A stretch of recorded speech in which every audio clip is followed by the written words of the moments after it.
We go for launch.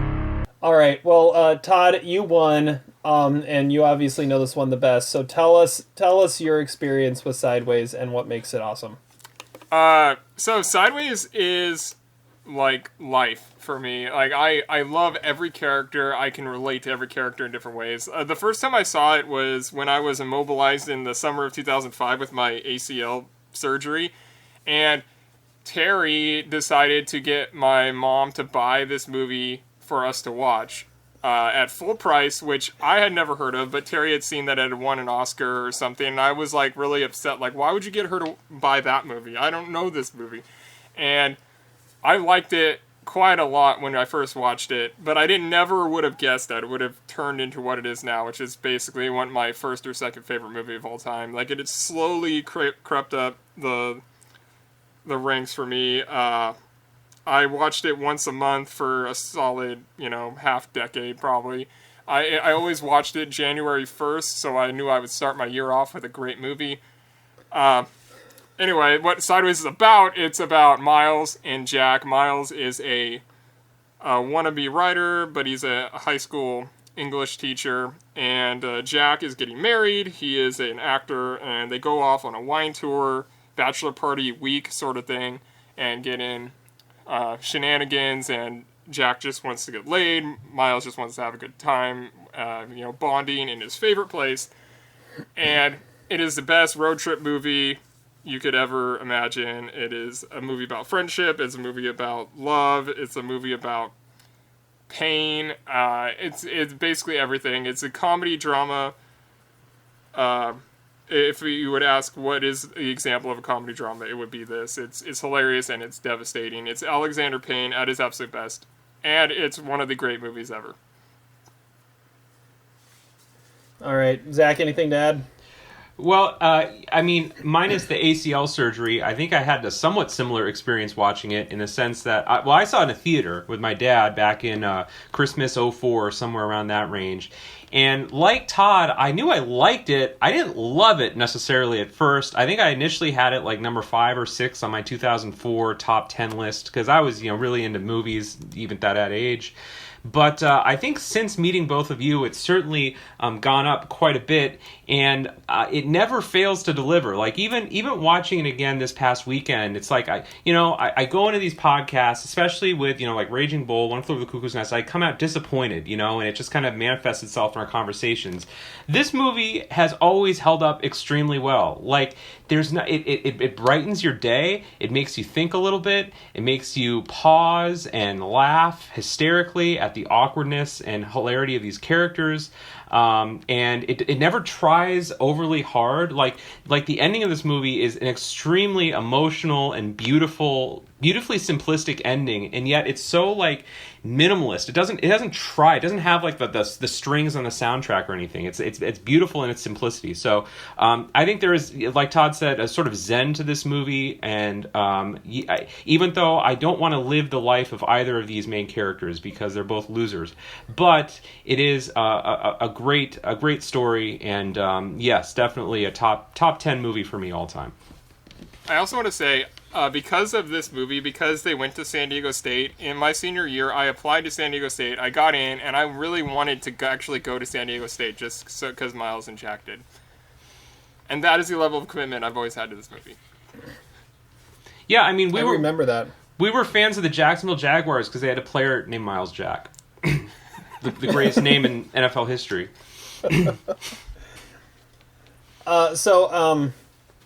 Yeah, I realized watching it. I watched this last night for this, and I realized just how much I know this movie.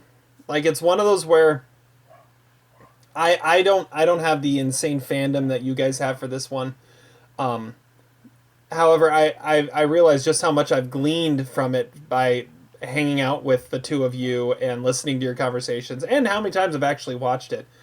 I was looking here. I actually have it number 6 of 2004, which may have to change a little bit. However, I look at the 5 I have above, and I'm like, yeah, I'm not displeased by that result, but it probably should be higher a little bit.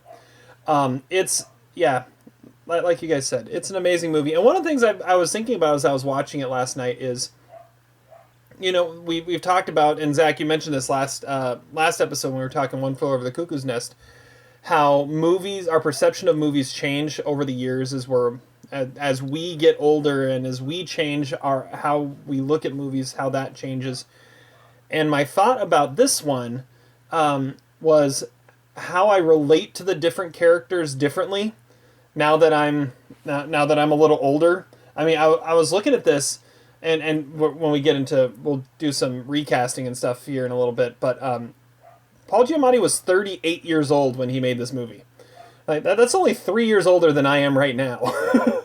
So you relate to where they're at in life in a different way now that we're a little closer to that age, I feel, and it adds a whole new perspective to kind of what that movie's all about. Yes, and the fact that you lived in an apartment complex that was exactly like Miles's mother. Oh, yeah. Yes.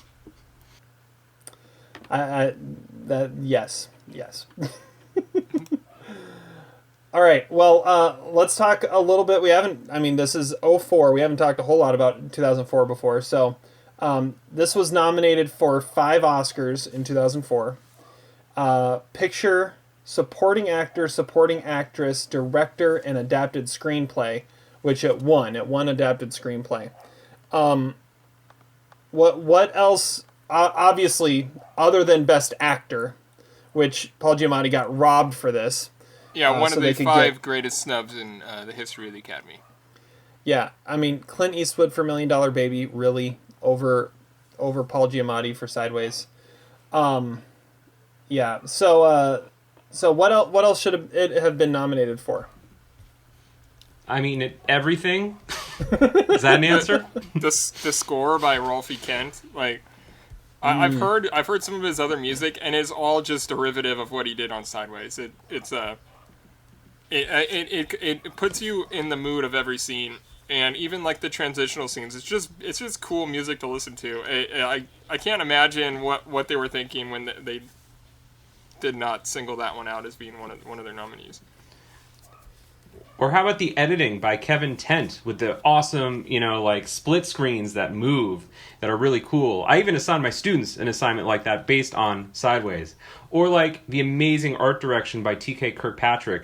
I mean, every scene in this movie is impeccably designed. Like, look at someone should do like a book or some sort of YouTube fan video about the artwork in Sideways, like the Southwestern paintings that are in like every single scene, whether it's the hotel room or Christine's parents' house or the hitching post. Like, it is impeccably designed, and like Miles's apartment too. I mean, it's something that I noticed a lot this time. Like, it is chaotic, it is a mess, but it is a purposeful mess that says a lot about his personality. That takes time and effort.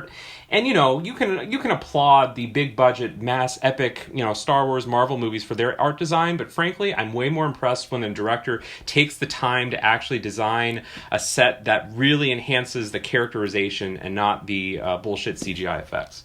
And only then can you coax it into its fullest expression. Have you ever noticed, I noticed it this time, have you ever noticed that there is like a flat cardboard mock Oscar sitting on Miles' table next to his couch in his apartment? Yes, I noticed that this time. I think I've noticed it before.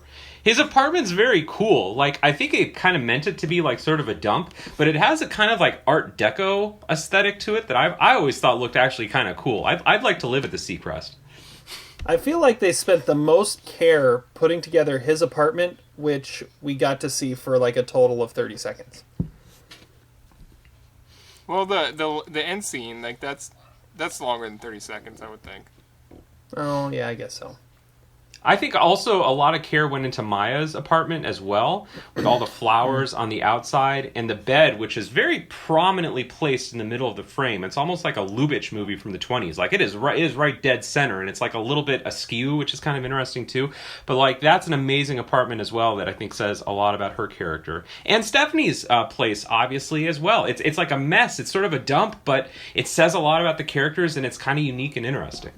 I don't think Maya lives in. I think it's a condo. I don't think it's an apartment because there's like one single stair that goes up to her place. Like I don't think that could be any apartment. Yeah, apartment, condo, whatever. What do you think Jack's place looks like? That's the one we don't see. Good question. He probably has like nothing in it. Or is he just living at the in-laws' house? No, he couldn't. He was dying in there. There's no way he could live there. Now we said earlier, for like 3 hours. I said earlier that Terry used to live in Phyllis's apartment complex. I used to live in a house that had the same design as Cammie's house. Like, it was actually uncanny. Like, the placement of the door and the bedrooms. And so every time now I watch that scene, I'm like, oh shit, that's the house I used to live in. I mean, it obviously wasn't as, like, derelict. But and George W. Bush was not on the TV in that house. But it was still the same house.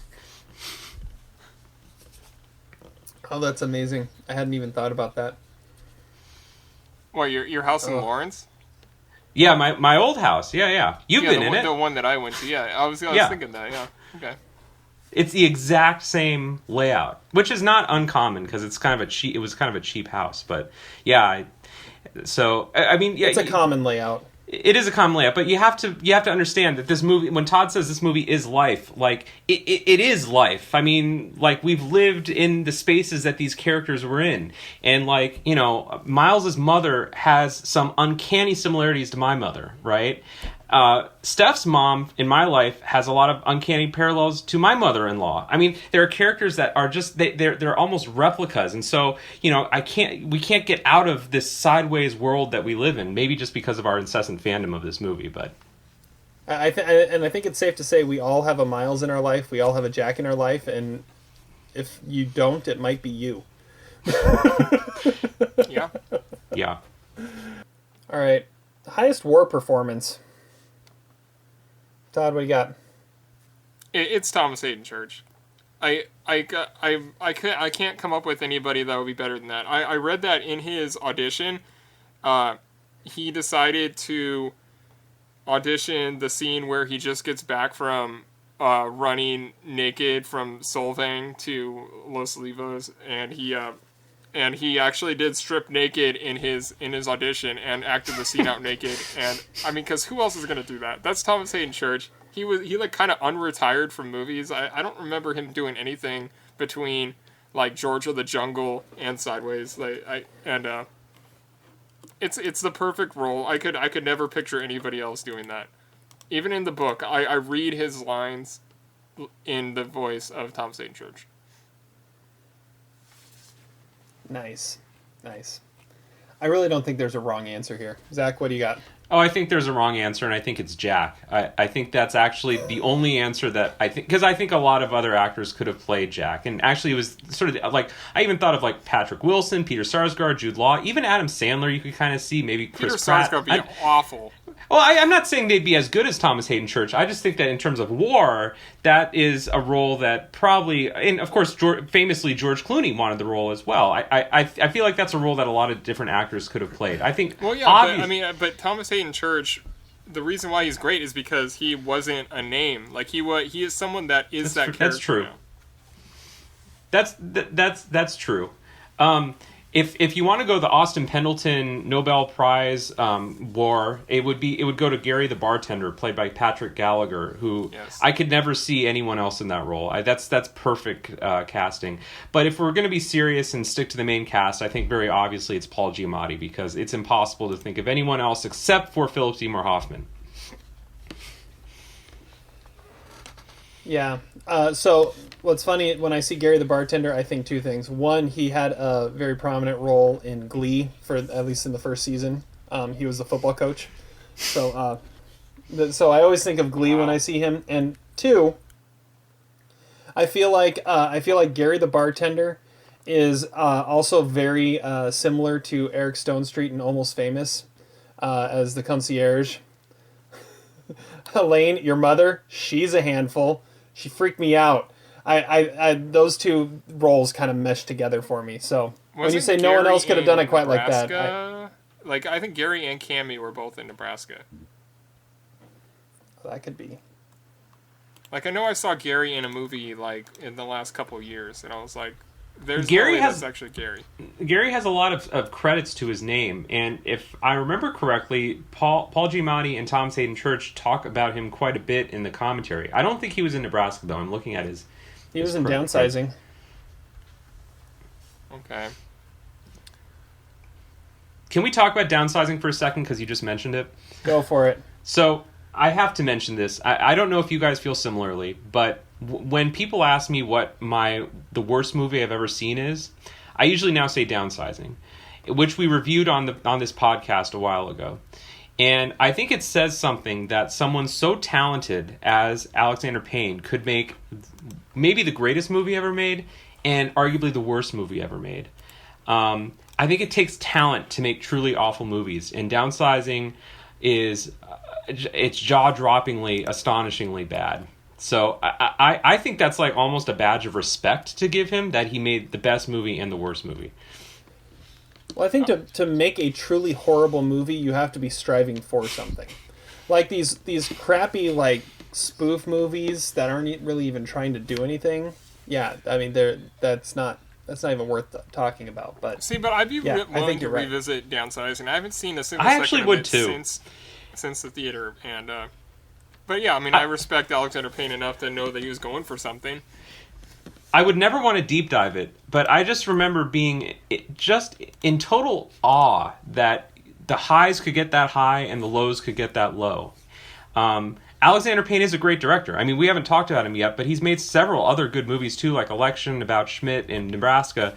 But The Downsizing Descendants. is at a whole new level of awfulness. And it's just inexplicable. But I got to give him hats off for it. In a way, you know, it's spectacular. It's a train wreck, but it's compulsively watchable. How awful it is.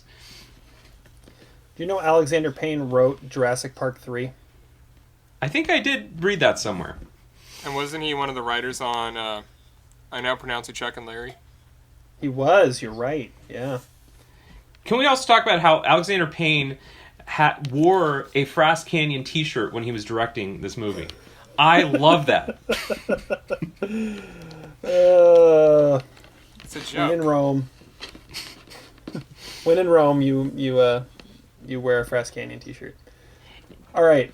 Well, getting back to highest war, I'm going I was gonna go with Paul Giamatti, but that's already been taken. So I'll say Virginia Madsen, because again, that was such a hard one to recast. She is so perfect for that role, in that she brings this vibe of just comfort and this subtle sexiness that you don't get from the Stephanie character, and it is the perfect, the perfect complement to Miles in so many ways, and she, like, when she first walks onto the screen, it's like, yes, that is what Miles needs. She doesn't need a Stephanie. She doesn't need a Cammy or anything like that. She needs that. Like, he needs that, and that's that. And she just is the embodiment of that character in so many ways. Well said. All right. Do we even dare say worst performance? Is there a worst performance, Todd? Yeah, there are no bad performances, but I went with DC Rogers as reciting 8th grader who is reading the book that Miles is listening to. Just because it's really bad reading, but his only other credit on IMDb is he's one of the main writers on some CW TV series that's going on right now. He had nothing between 2004 and like 2019. It's like this like TV show, which I think is interesting, but I don't think he's that great. But apparently he could be a good writer. Who knows? You're He gonna learned watch it something now, from aren't you? Miles. You're going to watch it now, aren't you? It's on the CW. I really doubt I'll watch it, but I was kind of intrigued. I forget what it was called. I love how Miles is as engaged as his students are in that class period. Like he yeah. Zach, what do you got? I actually had 3 worst performances. I went with Thomas Haden Church as Jack, as Dr. Derek Summersby. Probably not a great performance. I guess, I don't know. We have to sort of speculate. I also went with the guy. There's a guy in the background at the wedding when everyone's walking out of the Armenian church, who's wearing this like really outrageous, excessive like blue tuxedo with pinstripes, and he just is really distracting in the 2 seconds that he's on frame. I thought that was bad acting. And then my third one was George W. Bush.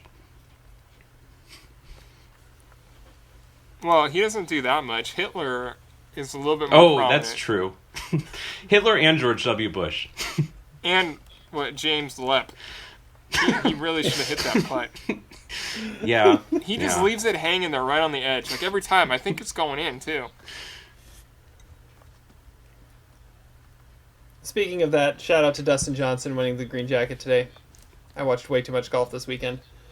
My worst performance. Well, so going into that, I think it's funny that on IMDb, in the uncredited section, it actually has Adolf Hitler playing himself in archival footage in the credits on IMDb. It doesn't have George W. Bush, but it has Adolf Hitler in the uncredited archival footage section. I think that's pretty funny. All right, my worst performance is going to be the waitress reading off the specials at the double date. Yeah, because I mean, yeah, she looks like she's just terrified that she's going to mess it up reading the script, and it's But I think that's the character, not her performance. I kind of like that, actually. That's a pretty fancy restaurant, though. You would think that you'd have a lot more engaging hostess reading off the specials. My guess is it was the actual waitress, and she was just scared because you actually had a camera in her face. That's my bet there. So, Todd mentioned that, we like to text each other back and forth random questions from this movie. This is one of the questions I would have asked him if it was just a normal time rewatching it. How much goddamn money was that dinner? That had to be an excessively expensive dinner. Like, I never noticed that. I guess I did, but it's a four-course meal with 4 different people, and how many goddamn wines did they go through? And, these are fancy freaking wines. That dinner had to be $1,000, right? Yeah, who at paid least. For that? That was another good question, because Jack says, call the waiter when they're finishing it. I would assume Miles pays for it, but we don't really know. Well, I think Miles only has $1,200. That's how many hundreds he counts out of the Ajax bottle. Seriously, you counted them? I almost counted them. That was a trivia question. Should have been a trivia question. But yeah, I don't know. I don't think he could last the whole week if he was paying for that. It had to have been Jack, because Jack probably got drunk enough too that he was just like, yeah, no, screw it, I'll pay for it. And then he leaves his wallet. I'm sure Jack had he's going into a family that is loaded. I'm sure he had a budget set aside for the bachelor. Well, that's also something that he bought 2 boxes of wine from Calera. Yeah. How many bottles was in that shit? 30? And he also offers to pay for, going golfing with his new clubs. Low-key, and this time watching it, Jack has a lot more money than I think we would, realize. Voice acting and commercials makes you a lot of money. And marrying into a rich family. That makes you a lot of money. Yeah, too. Yeah, that too. Yeah. Yeah. I think that's really where it comes from. I mean... That's why it was going to get order incestuous. Wedding rings from engraved in Sanskrit. I mean, come on now. Brand new golf clubs given to him by his future father-in-law. He all this is coming from his future in-laws, and he's using it to try and call off the wedding. All right. Amazing Larry, Big Tim, High Roller, Minor Character of the Year award. Todd? Well, I mean, there's some answers that I could say. I'll go with Chris, who is the wine pourer that they go to first at Sanford. because he's got a really cool cowboy hat looking thing, and I feel like I want to know more about that character. I feel like that is a perfect casting, and he knows a lot about the wine. I feel like he actually had part in making the wine, and yeah, he poured a good glass, and he indulged Miles when he was teaching Jack how to actually drink the wine out of the glass. But I like Chris. I feel like he deserved at least one more scene. Yeah, and Chris is not very high on the WAR scale because he should have been played by Willie Nelson. Yeah. Naturally. All right, Zach, favorite minor character? Well, obviously my favorite minor character is Gary the bartender, who we've talked a little bit about already. So I'm going to say actually someone else. I'm going to go with MC Gainey as Cammie's husband because, rolls in at 5 a.m. when he was supposed to come in. He's the one with the tow truck. I'm an idiot. He also wears a beanie when he's having sex. That's interesting. Yeah. I love that he doesn't even put on any clothes. I mean, he just runs out there. Second time, male nudity in that scene, in that neighborhood. Like, someone alert the authorities. Yeah, he's the avatar of my fantasy football team. So I really, obviously the most interesting character in the movie. I wonder if he's ever had wine before. Do you think he's a wine snob? Those are two completely different questions. For sure. I think he's a Bud Light drinker, but okay. PBR. Well, yeah. What I find interesting about this movie is even in the hotel bar, there is no liquor or beer. It is all wine. So are those few cities? Do they not actually have anything but wine? It's really bizarre. I don't know that Miles drinks any beer or liquor anymore. Oh, I don't think so. I don't think Miles is a beer drinker. I mean, it's kind of like Nicolas Cage in Leaving Las Vegas, how he doesn't eat. Miles only drinks wine. I don't think it would get too incestuous if he tried to drink something else. Did you ever... By the way, I noticed something this time. Sorry, you can say your thought in just a second, but... this Red Tree wine is really starting to get to me. Did you notice that there is a wine glass on his desk at his school? I had never noticed that before. That was very interesting. I've not noticed that. I did not notice that. I think it's almost a goblet. Maybe that's what he told the principal, but we all know it's really a wine glass.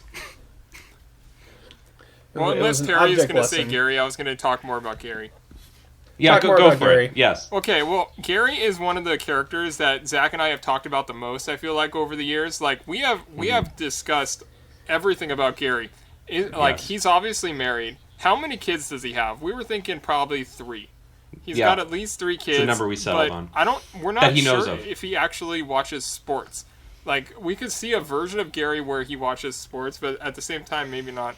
And what does he do when he's not working? Because I feel like he's there really late, and he's also there for the morning, afternoon brunch crowd that had the wine tour. He's always at work. So what does he do when he's not at work?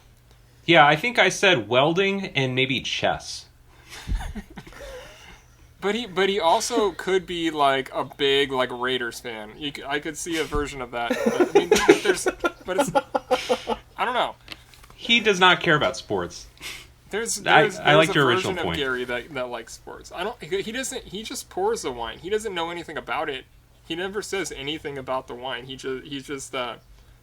leaves in the bottle.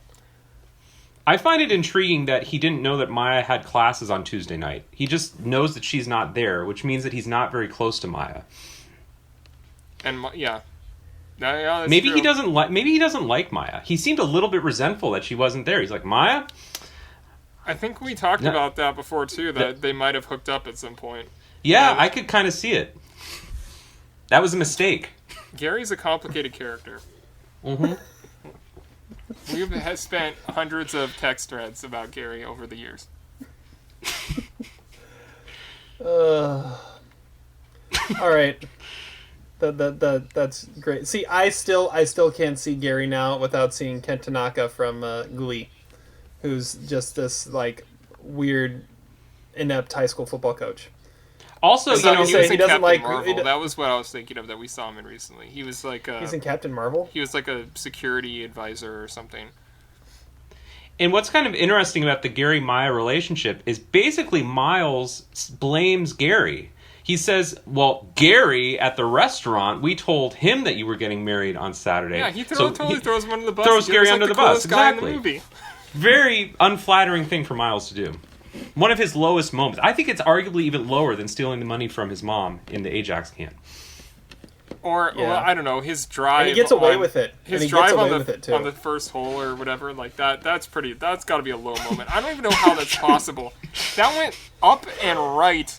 Like, it could not have gone further than 10 feet, but it went straight right, like, probably 30 yards. Like, that is impressive. That was his lowest moment. And yet he has the skill to hit a low burner that hits the golf cart. Which apparently was Rex Pickett, the author of the book, that actually hit the ball, because he knew that Miles was too Charles Barkley-ish in his swing, that he could never actually hit it straight enough to make it look like it could go that way. Oh, that's funny. Can we also talk about Miles' khaki shorts for a second? Like, no one's ever going to say this movie should have won Best Costumes, but those khaki shorts are so perfect. And now whenever I see, middle-aged white dudes wearing them, I think, oh, Miles shorts. And I own several myself, actually.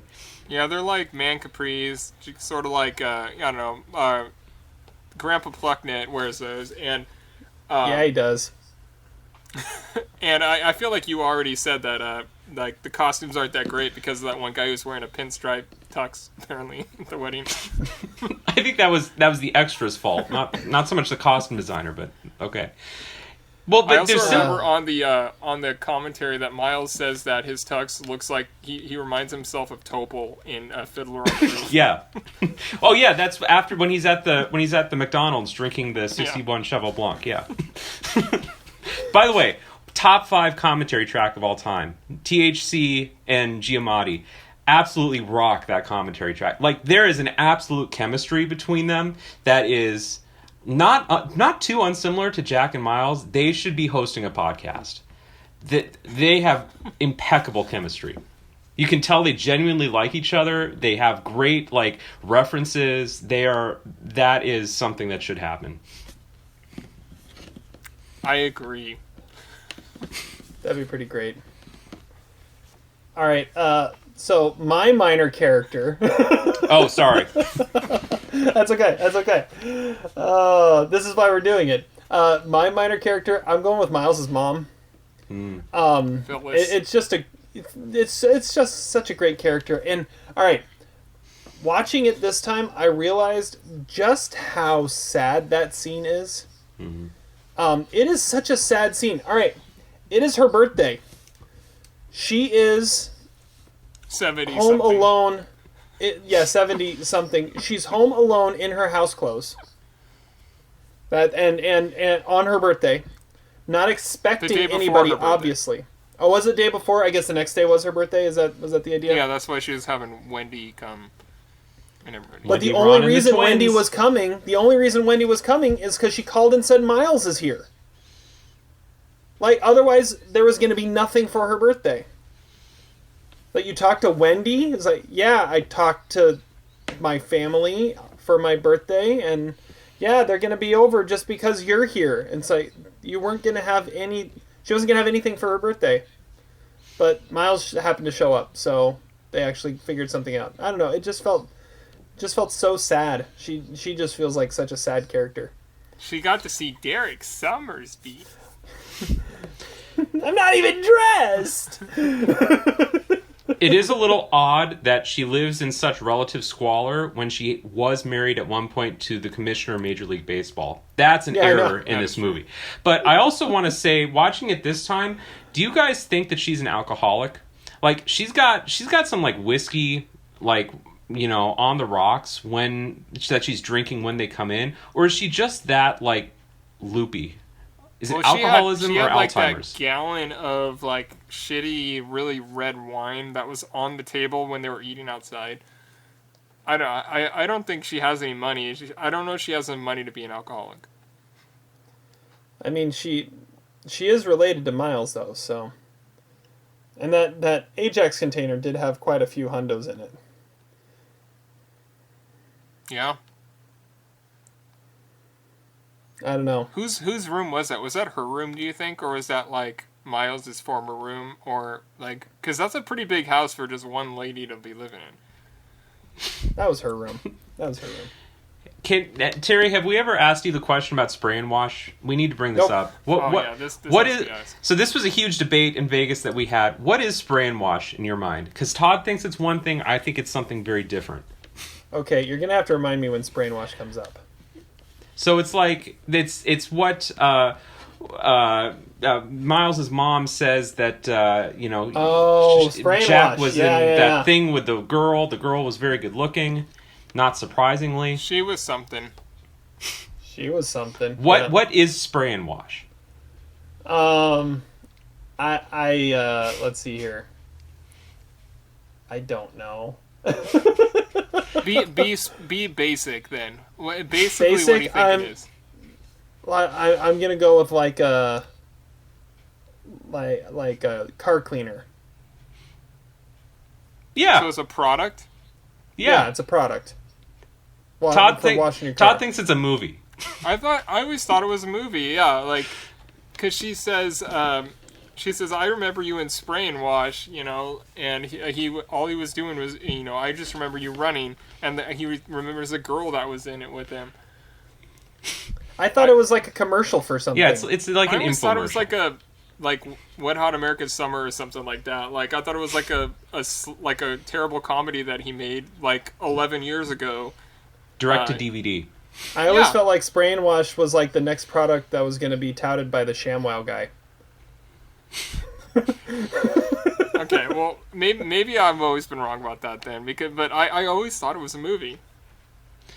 Yeah, you're wrong about that, Todd. But that's okay. It was an amusing take that was very wrong. It was your worst take ever about this movie until you said Jack Black as Miles. But that's okay. On.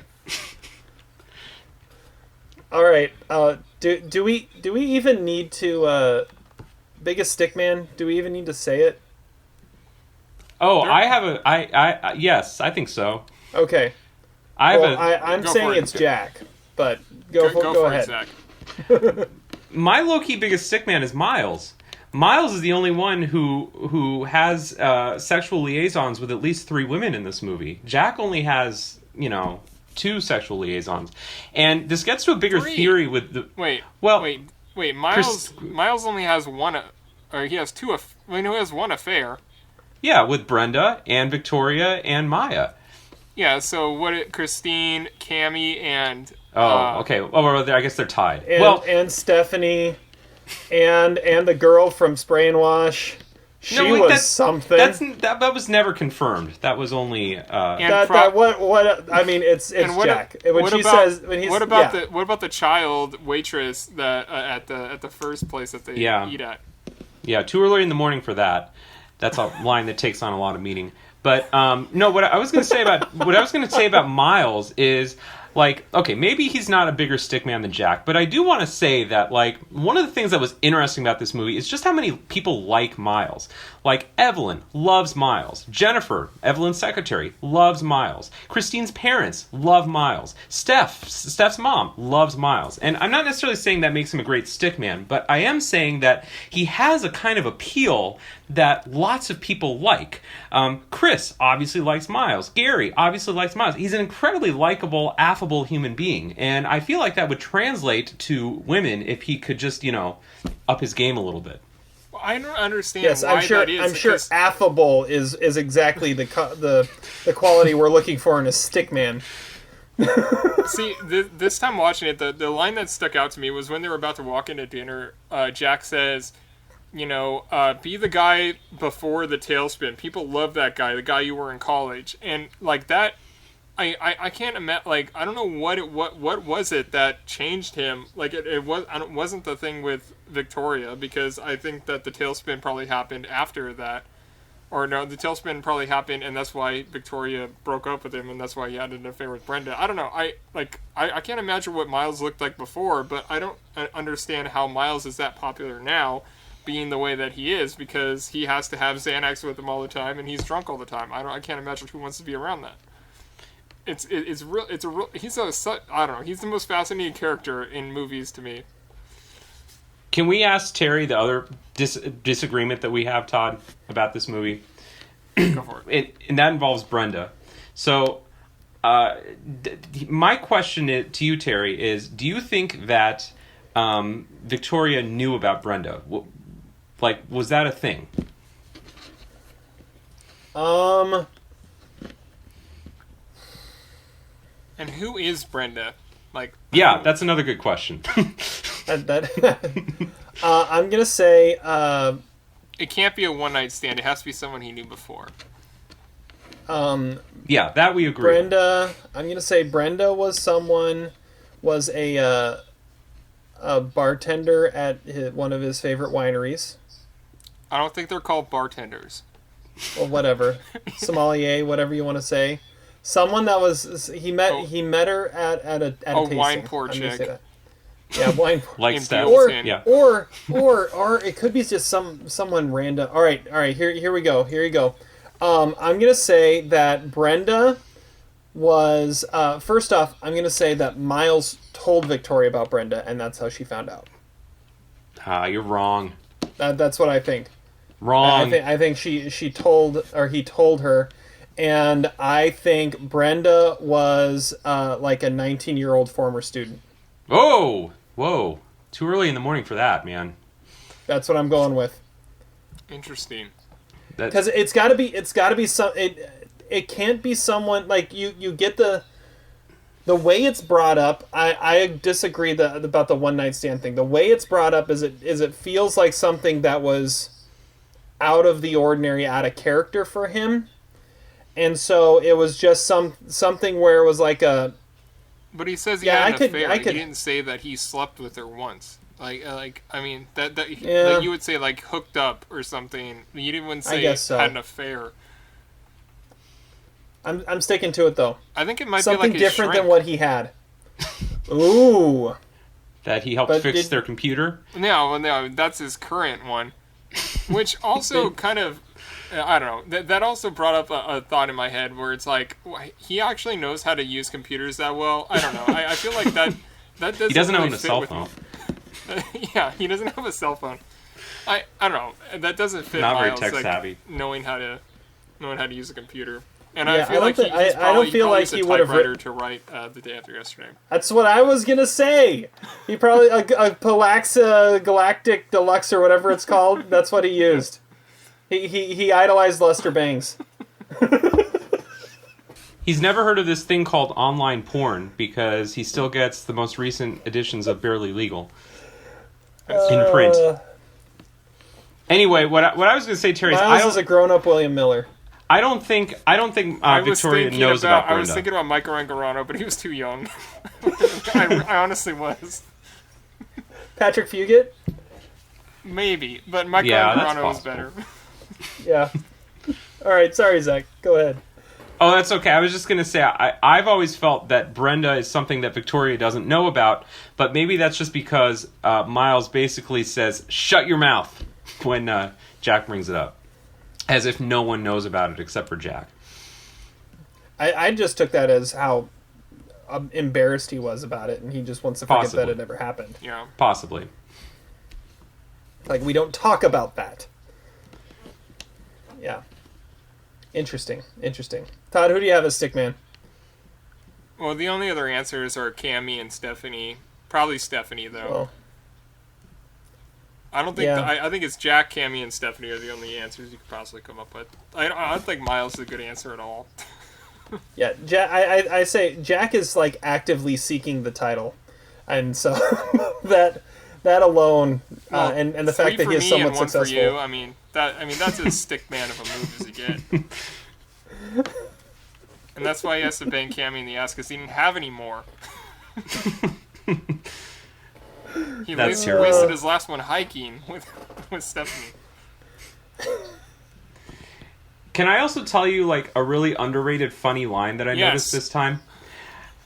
It was like we always talk about the underrated funny line being like Jack says, "Is this chicken?" that he asks Mrs. Raymond. But I submit that there's actually a funnier underrated line, which is in the scene with 2 Tickets to Paradise in the background, Eddie Money. And it's when Miles asks Jack, "Well, where's Stephanie?" And he says, She's upstairs cleaning up. Why I don't is know. that funny? That's funny. She's cleaning up. They made such a mess in the motel room. Okay, maybe that wasn't funny. I laughed out loud this time at that line.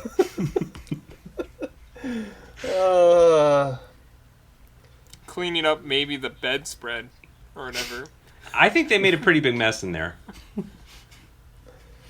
Yeah. All right, biggest douchebag. The Swan Micah Oliphant Award. Zach?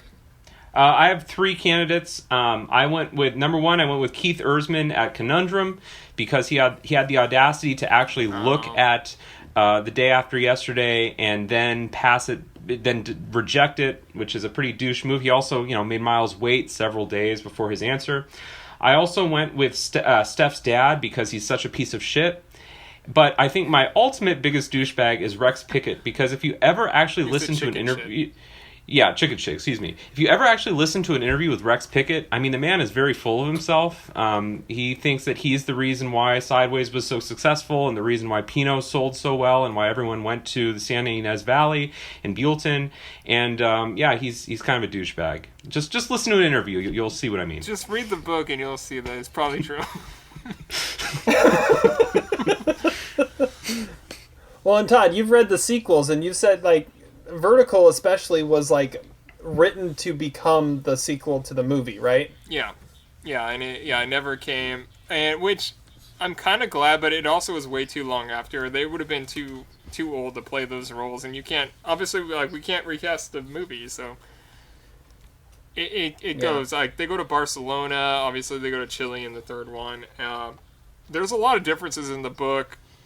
Maya shows up at the reception and that Miles goes to at the end of the movie and says that she sees him in a different light after reading the book, or after reading his book and stuff like that. I don't know. The book is amazing and in a different way, but the movie, I like that it's one contained unit and it wouldn't get tarnished by a sequel or anything.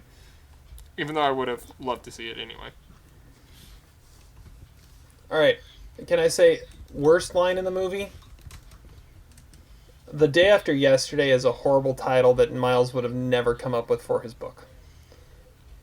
I think the line, her saying, "You mean today," is a even weirder line because that is not in character at all, I feel like. No, it feels like a slapstick line. It's like that's not... There's at no point in this movie is there wordplay except for that moment. Yeah. And he doesn't... And the thing is, and the reason why is... he made it up on the spot. There is no title to the book yet, because he even says that at one point, right? When it's your book's getting published, he goes, "Oh, really? What's it called?" Right? And so I think he says that as a way of saying, if they were to try to research, my book, how would they research a book that's being published that isn't being published? You can't give them a title of something that's not being published. See, I took that as... I haven't even given it a title yet. How could it possibly be getting published? And so he has to make one up, and he comes up with that crappy answer. That leads to just that corny dialogue. That's what I thought. I agree with 100% with Todd, Terry. You're Terry. That's a weird thought. That's what I was going with there. That wasn't an Ebert in his review thought it was a perfect title for his book because it's the title that an alcoholic would come up with. The Day After Yesterday. That's the day-to-day experience of every alcoholic. Okay. Fine. Todd, who's your douchebag? I also had 3 answers. None of them were the ones that Zach chose. Should I say all of them, or should I leave Terry something if he doesn't have the same ones? Well, how about I just go first? Okay, go. I've got one, and it's Jack. Jack's the biggest douchebag. Yes, very good answer. I mean, that's he's... Well, the most douchebag line that he has in the movie is when Miles asks what I should wear, and he says, I don't know, something nice but casual. They think you're a writer. Not, you're a writer. They think that you're a writer. That is the most demeaning thing that the part, man. Jack does in the entire movie. Shit. Yeah, all right. And now, do you have go any ahead. other Was shoes? That what? What? Apparently there's a deleted scene where they go shoe shopping. And that's why he has they go to shoes later Champ on. Sports or something and buy Sneakers. White sneakers, yeah. All right. The other ones was that are... one of your three? Yeah, that was one of them.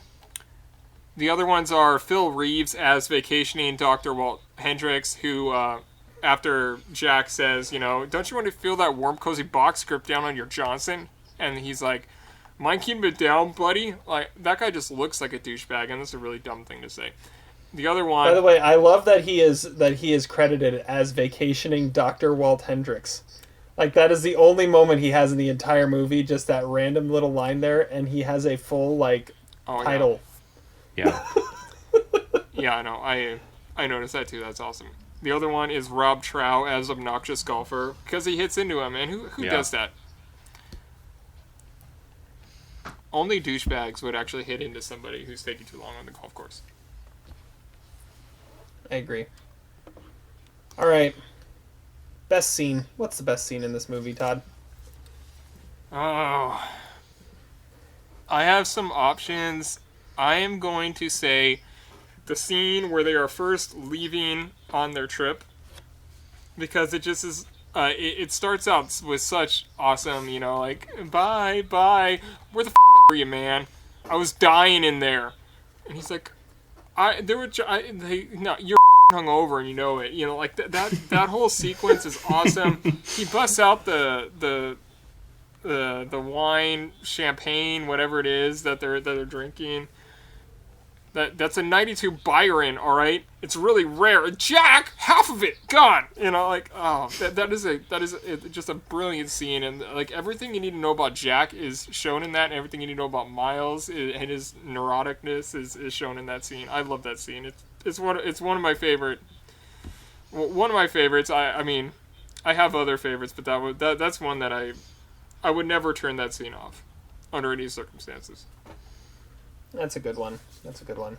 Zach, how about you? All right, I'm just going to go for the low-hanging fruit here. The fruit, of course, being a grape. And that is the scene when, of course, Miles talks about why Pinot is so great. And Maya talks about how she got into wine. Yeah. I open a bottle. I love how every time I open a bottle, it's going to taste different than if I open it on any other day, because a bottle of wine is actually alive. I'm just going to say it right now. Best scene in movie history. Find a better scene than that. That is exquisite, perfect filmmaking. And yeah, I would never argue with that. Yeah. Yeah, that's... Yeah. Just... Who knew that wine was a gateway into someone's soul? And that scene encapsulates that. And that would have never come out of Maya unless she had just heard, Maya or Miles... describing Pinot as being the essence of himself, and she just found that so sexy. I don't love that, and she just okay, I could go there too.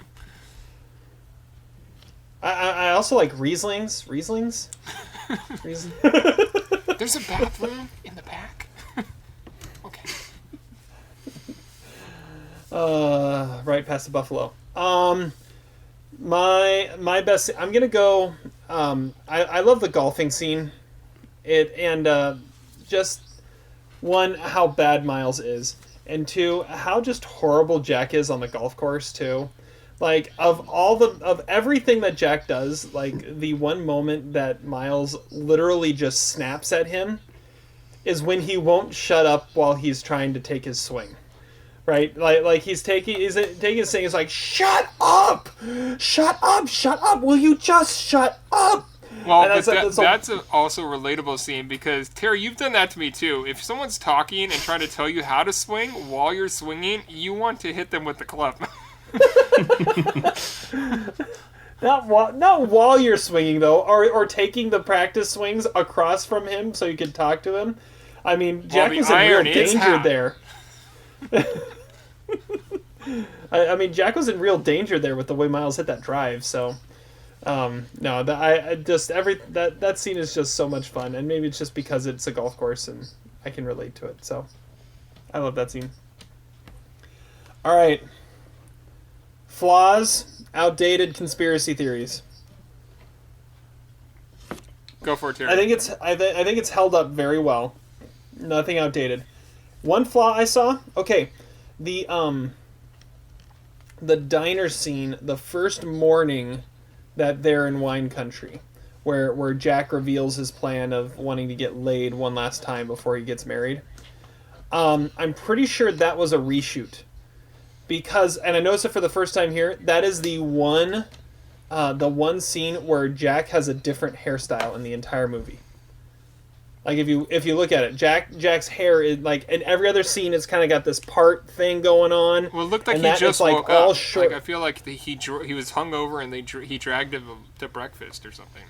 But every other scene, even if it's like first thing in the morning, like when he dragged him out of bed from his mother's house and they went to a diner there, it looked like it did the rest of the movie. It was, and so it looked like he had gotten a haircut for that one scene. It was a reshoot. That's what I'm going with. I love the way he wakes up. I think that's incredible acting, and we've talked about that before. I know we have, because I know you know that there have been several days in your life where you've woken up like that in an unmade bed in a strange location, very hungover. I know I have. Yeah, he wakes up flat on Miles's mom's bed, face down, and he looks just like that same way, I feel like. Anyways, that's about all I had. I just wanted to mention that. All right, well, I have one that goes kind of with that scene. When they have breakfast at that Solvang restaurant, it has a windmill on the table, so it's trying to make you think they're still around the windmill motel.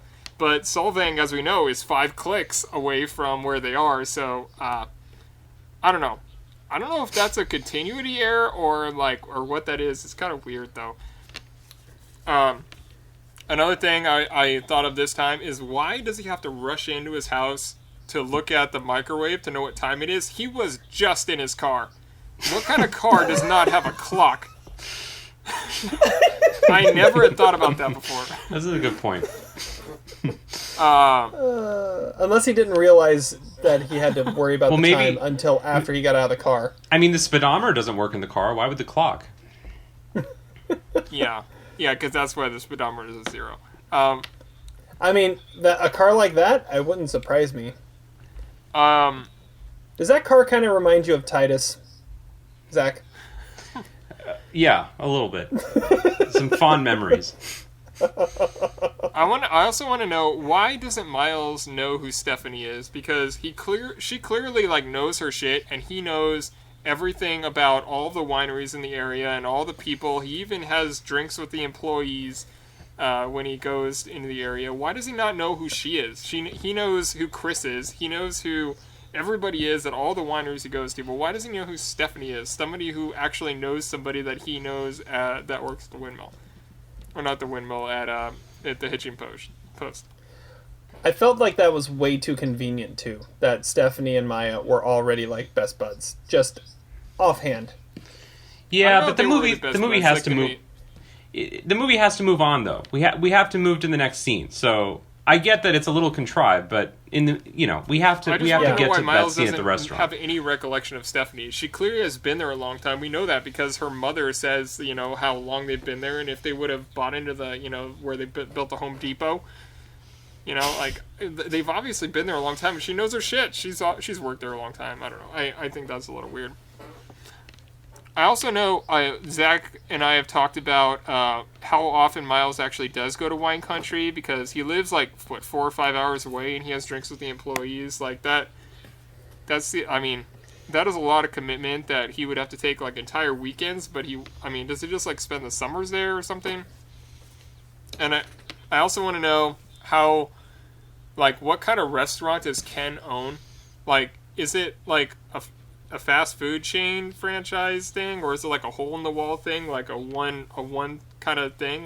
Because the guy with the restaurant is how he's described. I've always pictured him as him owning a Denny's or something like that. But does he have his own restaurant? He doesn't seem like. I'm gonna say it's an Italian restaurant. Why? I don't know, because they would serve wine there, and Victoria's still very into wine, and that would be she's how not. She stopped drinking. Oh, she stopped. Well, she stopped drinking because she's pregnant. I don't know. That's all I have. Those are just unanswerable questions that Zach and I have tossed back at each other over the years. All right, Zach, what do you got? Okay, whatever. Some of those questions weren't great, Todd. I was going to say that Well, we've talked about it before. Okay, I can actually believe that. Why does Miles send Jack drafts of his book? Like, I mean, does he actually has no other friends? Yeah, what is he going to give him to another teacher? I really doubt that. I guess that's true. I think it does kind of low-key show that Miles has respect for Jack's intelligence, which is always kind of shocking that Jack knew that the author of a Confederacy of Dunces outed himself or committed suicide. I've always found that an impressive You're looking moment. for offed himself. Offed himself, yeah. Not outed. What I love about Jack is that he actually is curious to like know more things. Like when Miles uses the word abattoir, he's like, huh. That's interesting. I didn't know that word before. Like, I'm taking note of that. Like, Jack actually does have, like, you could see that he actually went to college and actually has some ambition to be smarter than just a dumb actor that he acts like he is all the time. I'm gonna say Jack is the kind of guy who would have a daily like word of the day calendar sitting on his desk at home. I don't think he has a desk. Like I said, I think his house is empty. He probably has like a tanning bed and a couch. Well, in that respect, another reason he's like Donald Kaufman, Charlie's brother. I mean, Donald Kaufman also aspired to be a screenwriter and aspired to learn, the craft of screenwriting, like, horse versus car. Another question that we've brought up before, Todd and I have, and maybe you can answer this, Terry. What month does this movie take place?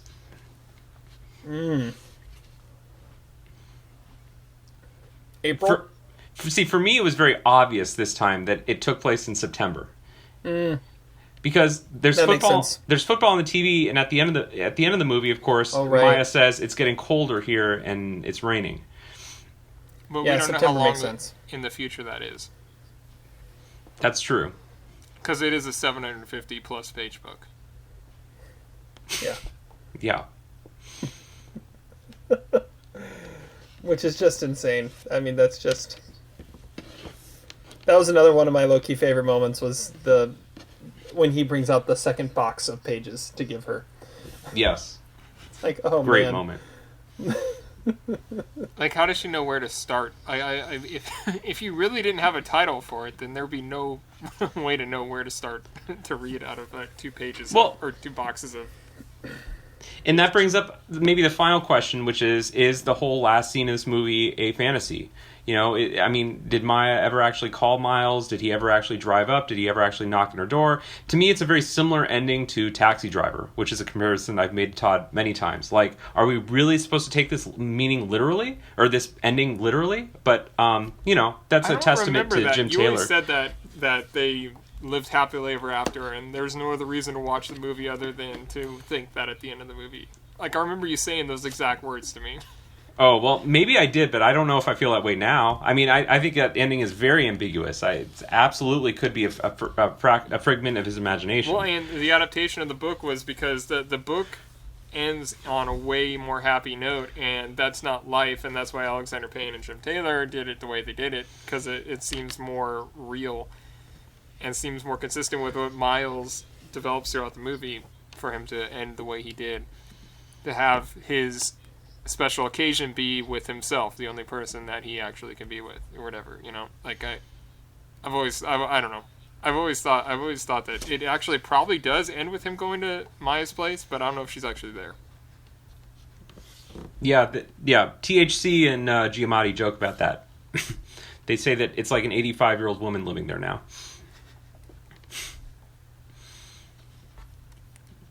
Terry? Yeah. Yeah, okay. I didn't have anything to add. I was just I was just enjoying listening to you guys talk about it. We're verging on going longer. This podcast going longer than the length of the movie. Is there ever been a movie that is a faster 2 hours and 10 minutes? That's a great question. I don't know. Pulp Fiction, but that's even longer. But yeah, I feel like that still is like an hour and a half long movie. It is a very fast movie. It goes by quick. Because it starts. All right. It starts so fast. Like, you are already in the car, but you're like 30 minutes in. But you feel like the movie just started. You're already like on the way to like the meat of the movie. Like, there's nothing like this movie. It's a perfect movie. All right. Well, let's start to wrap this up. LVP, MVP. Todd, you're first. My LVP is hard. I went with Phyllis because her cooking skills are obviously not great. Jack actually has to ask if it's chicken or not, and her relationship advice is also really bad because she insists that he needs to get back together with Victoria. That is the worst idea that anybody has in the whole movie. Even worse than Jack's worst moments. Phyllis is. She was good for you. And plus, she's remarried, so that makes it even worse. So Phyllis, I guess, will go with my MVP or LVP. Hold on, really quick. Something I read that even adds to that. Apparently, after that night of shooting that dinner scene, all three of them had food poisoning from the food. Exactly, her cooking skills not great, and plus her choice of wine too. That big old I've seen that big old gallon jug of wine. I've seen that at like QFC. It's like $5. Not great. But my MVP, I went with John Jackson, who is the casting director, because of all the reasons we said. It's the best cast of a movie, maybe of all time, maybe at least top 3. So John Jackson's the MVP. All right, Zach. I had several LVPs. I went with golf, crossword puzzles, Miles's shoes, Rieslings. Why Johnny Rieslings? Depp. Because he brings up Rieslings, and it ruins the mood. Them. But it completely destroyed the mood. He destroyed the mood. It wasn't the Rieslings are great. He used Rieslings to destroy the mood. Whatever. He also used Gary to cover up his problems. I also went with Johnny Depp for getting a nomination ahead of Paul Giamatti. I went with Terry because he liked the movie that Johnny Depp was in, and I would bet that it was in the 6 spots ahead of Sideways. Yeah. And I think it's my number 1 of that year. Yeah, and my last one was last month's edition of Barely Legal. I bet there was some good stuff in that. But Jack even reads the new one. He's like, that's the first time that Jack's actually by himself not doing shit. But he's just like waiting for Miles to get back. I love that scene too. Let me All right, love MVP. you. MVP, Zach. Sorry, my MVP is Rolfie Kent because I don't know if his name is actually Rolfie. I like that Todd calls him Rolfie. I think it's Rolf, but I just call him Rolfie because Todd calls him Rolfie. Because there's no Y at the end. It's just an E. But I was going to say that on my phone, my phone is kind of messed up. I need to get a new phone. And so on my iTunes, the first song that comes on, I can never turn it on to shuffle unless I manually do it. The first song that comes on is called Abandoning the Wedding from Sideways by Rolfie Kent. And so whenever I turn on my iTunes, it's the first song that it goes to. And I'm like, I can't not listen to this. It's a great song. So I literally listen to Abandoning the Wedding every day by Rolfie Kent. That's amazing. All right. My LVP is Conundrum. Yes. I mean, that's pretty obvious. And if they just would have taken care of everything, it would have been fine. And MVP, I'm going to go Alexander Payne. I mean, it's... He took this and made it into a masterpiece with all the pieces involved, and just awesome. All right. Quote of the day, as if we haven't quoted enough. Todd, you're first. So my quote comes from, it's a review of the movie from a anonymous reviewer on the Netflix DVD app. It's a negative review. He says, "I disliked both characters intensely. There really is no story at all. The gratuitous XX rated scenes are in very poor taste, putting a veneer of cheapness to this already juvenile garbage. I suppose that so many people have discovered the joys of learning all about the wine at the time this boring atrocity was made. They sucked they got sucked into enduring endless adolescent antics of these two losers. I would have gotten my first laugh if their car had driven off a cliff. So, I think we can all join in saying "F*** you" to whoever wrote that.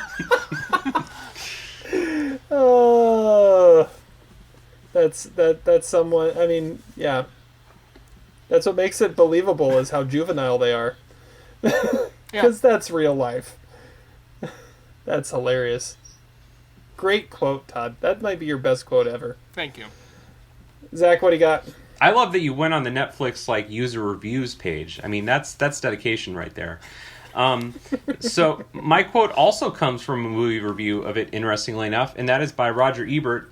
And I also think that Ebert's review of Sideways was the best review he ever wrote. It's a perfectly written review. I think if Roger was still alive today, he would take off The Tree of Life as one of his top 10 movies of all time and put Sideways. Because I think he lived Miles's life, because, of course, Ebert was an alcoholic for a long time. Anyway, the last sentence of his review is perfect. He says, "The characters are played not by the first actors you would think of casting, but by actors who will prevent you from ever being able to imagine anyone else in their roles." Woo! That sums up the movie perfectly. I feel like you quoted that like a month ago. I'm not even. I don't remember what it was about, but I'm pretty sure you said that's a good way to describe like Sideways. It is. I know, but I don't remember what the movie was that you were talking about. It was probably not Three Billboards. Probably not.